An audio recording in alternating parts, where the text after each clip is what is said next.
Hey everybody, it's Mr. Carr again. Today we're going to be looking at 7.2, day one. We're going to start our introduction to certain statistics. You can see here we're talking about mean, median, mode, and some other things like standard deviation. So here's a set of data. So it shows Chicago's yearly snowfall totals in inches from 2000 up to 2016. Okay, so before we can analyze the data, we want to use our calculators to get this information. So this is a step-by-step for how to get into with the TI-84. And we're going to use that for the most part. I'm also going to show briefly how we can do similar things in Desmos. So first thing you want to do is you're going to enter your data into your calculator in L1. So there's a stat button to get there. So you hit stat, and then it's going to be basically edit, and then you do L1, you're going to put all your data in. So you put all it in. It says here to sort data from low to high. This is helpful for finding something else for the future. So I think it's we're gonna do you would do stat, and then there's a sort option, and it shows sort low to high. Then we want to calculate one variable stat. So you're gonna hit stat, arrow to the right for calc. Okay, calc, and then you're gonna do the one variable stats. This is what pops up right here when you do your one variable stats. You'll have to arrow down for these as well. Now, I'm not going to do the whole thing, but here's how you can do something similar in Desmos. So in Desmos, you're going to do is you're going to hit the plus sign right here. You're going to add a table. Okay. So all you got to do is type in all your things. Actually, no, sorry, we're not going to do that here. We do this actually. You're going to do a bracket. So you have to do a bracket and you're going to list all your numbers out. So I would do, I'm just do a couple of them, but like 39.2 and then do a comma. So any commas are only for the separation of the numbers. So that'd be 31.1, comma, 28.6. And I'm just going to stop there, but that's how you're going to do it. To get your one variable stats the same way, you can actually just type in. So if you go to functions, actually, you go here, right under stats, this one right here. This one, if you type this in and here's the one thing to make it a little bit easier for myself, I can copy and paste this bracket, or I can name it with a letter. So for example, A equals. So A is now that set of three numbers there. So when I hit stats, I'm just going to type in A here, and that gives me my 5-number summary as well. Okay. There's a few other things we can do that. You'll see here under functions, a lot of stuff in here. So we got mean, you got mean right here. Median was already part of the 5-number summary, but that's another important one. Same was min, max as well. Quartiles are actually being shown with the Q1, Q3, as well as the median. So we're not going to worry about that one. But the other thing you're going to want to know is these two buttons here was STDev or STDevP. So I think for the most part, we're going to stick with STDevP. That is called the standard deviation, which we'll talk more about in just a minute, but we can calculate that separately on here. But with the one variable stats button, a lot of that is already shown. So for example, we have this one right here. Oops. That is our mean. Okay. The mean is the average. Okay. I got space here. Let's do this. Okay. This is the mean slash average of those. So this is every number here. It's every one of these numbers added up and divided by how many I have, which 16, I think. 0, 1, no, 17. Wait, 1, 2, 3, 4, 5, 6, 7, 8, 9, 10, 11, 12, 13, 14, 15, 16. Okay, so we have 16 of those. So we add them all up, divide by 16. This is the average. Now we have two of these right here, our standard deviation. Okay, S is a sample standard deviation, and then this is my population standard deviation. Okay, so both of them are standard deviations. Now, in this case, this is a sample. This is not all of Chicago's snowfalls forever. This is just a sample of 16 years going from 2000 to 2016. So this is a better version is using this sample one. And then we got our minimum, Q1, median, Q3, and maximum. The median is the middle number. This is representing right in the middle of everything. Okay. So we'll write down our measures of center here. So we talk about measures of center, referring to numbers that give us a feel for what's towards the middle of the data set. So our mean in this case was what was it, 41.4 475. Median is 37.4 right there. Okay. Those are the measures of center. The measures of spread is going to tell us how far away is the data from the middle. So some things that help us understand that would be like range. That is the maximum minus the minimum. So the maximum here was 82. So that's going to be 82 minus the minimum, which was 19.8. Okay, so that comes out to 62.2 inches. The interquartile range is Q3 right here minus Q1. Okay, so if I do subtract those two, I've got 53.45 minus 29.35. And that gives me 24.1 inches for the IQR. Okay, interquartile range. The one we're going to use here is standard deviation is SX here. That's the sample one. That just number was calculated as 16.69. Okay, mode. Probably heard plenty of times mean, median, mode. The mode tells us a little bit more about the data in terms of like repetition. So in this case, there is no mode. Okay, it's difficult to see in this order, but in your TI-84s, if you do the sorting, you'll see the lowest number, the highest number, so you can see any repeating numbers very easily. So remember, the mode is what happens most often. Okay, most often. Sorry, I should have said that first. Okay, mode is the most often. We don't have one here. No mode for the snow. Now, with modes, you can have no mode like we just did. See here, that's true. It has to repeat at least one time in order to have a mode. We can also have more than one mode. So anything that repeats but is repeating the same number of times, that would also be more than one mode. So let's say, for example, I had 52.7, 52.7, then I had 57.9, 57.9. That would mean I have two modes. I had both of them. So that's if it's repeated and they're repeated the same number of times. Okay. But if something is repeated and then something else is repeated more often, so like if we have three of the same data points and two of the same data points, the three data points would be the mode and not the two of them. One last thing on this before we move on is the standard deviations. So those tell us a little bit more about how the spread. It gives us like a good feel for the picture. So for example, if you have a small standard deviation compared to the numbers, you're going to have data that looks kind of like this. It's really grouped together closely here with not a lot of spread on the outsides here like that. Okay. So there's not as much spread going that way. Whereas if we have a large standard deviation compared to what the number data, a large standard deviation compared to the data we have, things are more spread out. So we don't have as much data here, but we have it going off to the sides a little bit more off that way. Okay.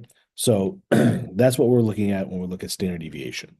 So in this case, because my standard deviation is 16 and my data points are in the 50s and stuff, it's fairly spread out, which makes sense when we look at the range, right? We're going from a low of, what was it, 19.8 inches all the way up to 82. That's pretty well spread out. Okay. So that means our data is a little bit closer to this one compared to that. I'd probably say it's in between, but it's tough to say just off of guessing on that one. But that's just to get a feel for it. All right. So our 5-number summary there, that was minimum, Q1, median, Q3, and max. They can make up what's called quartiles. Okay. Because each interval contains about 25% or a quarter of our data. Okay. So that means all the values, if I look at the 5 numbers here, we have 25% chunks in between. That's what we're showing with that one. So in this case with the snow, we have our minimum is 19.8. The maximum was 82. Okay, we go back here. We look at our median was 37.4. So that's right here in the middle. And then Q1 and Q3 were 29.35 and 53.45. Okay, so my quick interpretation of these is just kind of understanding that we look at 25% of the time, it snows more than. So if I'm looking at that, I would say it would be this section right here. 25% is more than this right here. So that's going to be 53.45 inches. 50% of the time, it's snowed between.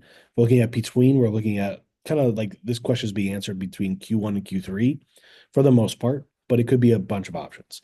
because this would represent 50% right here. We could say from 19.8 to 37.4. We can go from here to here. So 37.4 to 82. Okay. Last time you'll see this, the focus is going to be more on this right here. So it's going to be 29.35 and 53.45. But remember, there's multiple ways to answer that. 75% of the time, it snows more than. So 75% is going to be three of these quartiles. It's going to be this section right here, 25, 25, 25. So that's my 75%. So we look at Q1 is 29.35. So 75% of the time, it snows more than 29.35 inches. Okay. So when compared, excuse me, when compared to the rest of the data, extremely high or extremely low values are called outliers. Okay. So to determine if we have an outlier, we're going to calculate two values called the lower fence and the upper fence.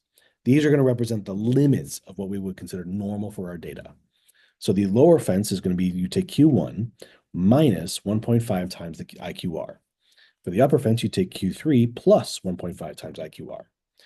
If there are any data points that are less than the lower fence or greater than the upper fence, we consider those to be outliers. So they're not very representative of our data then. Okay. So that means when I look at, in this case, we want to look at Chicago's, let's see here, Chicago's snow. When we, yeah, Chicago's record for the most snow in one season was in 78, 79, and it was 89.7 inches. So based on the data we're analyzing, is this within the normal range or not? So first thing we want to do is find the IQR. So the IQR was, it would be, well, I gotta go back. It is Q3, so 53.45 minus 29.35. Oh, wait, I wrote it down earlier too. There was IQR was 24.1 inches. That was this one right here. Okay, so IQR was 24.1 inches. So now we're going to take Q1, which was 29.35. We're going to subtract 1.5 times 24.1. It's important that you make sure you multiply this first before you do the subtraction. Okay, so that comes out to a negative 6.8. So when you look at this, realistically, we're not going to have negative 6 inches of snow. So we have on the low end, there's not going to be any outliers. Okay, so we don't have any possibilities for low ones. Now let's take a look at the upper fence. Q3 was 53.45. We're going to add 1.5 times the 24.1. Okay, and again, you put this in your calculator, make sure you do the multiplication first. So then that comes out to 89.6 degrees or 6 inches. Okay, so that means if we look at this one, since 89.7 is greater than 89.6, then 89.7 is an outlier.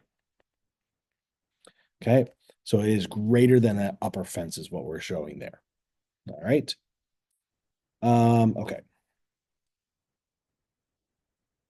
All right, so we're just going to answer, well, sorry about that. We're going to answer a handful more questions about our, using our 5-number summary and what's called a box and whisker plot.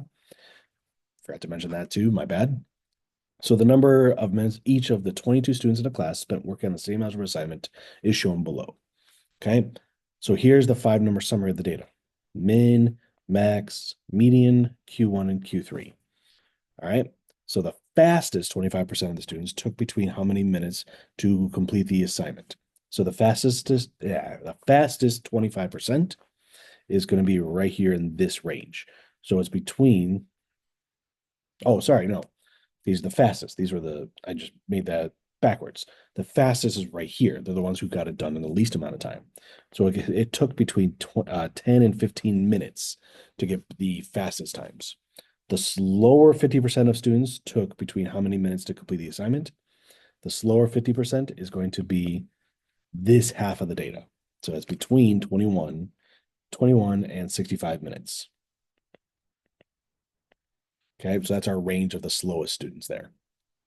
All right, from the previous data set, we see the fastest time to complete the assignment was 10 minutes, slowest time was 65. Do either of these represent outliers? So first thing we got to do is calculate the interquartile range. So the interquartile range would be Q3 minus Q1, and that is 25 minus 15, which gives us 10. So now we use that 10 right there. We're going to do our lower fence. That's going to be Q1, that's 15 minus 1.5 times 10. So it's going to be 15 minus 15, which is going to give me 0. Okay. On the upper fence, we're going to have 25 plus 1.5 times 10. So that's 25 plus 15, which is going to give me 40 for the upper fence. Since our maximum is 65, we at least have one outlier. I don't know what the rest of the data looks like from here to here, but we know that if this is our maximum, we have to have at least one outlier because 65 is greater than the upper fence of 50. Sorry, 40. The upper is greater than 40. Okay. And that is it for today. So again, we talked about our data sets, measures of center, mean, median.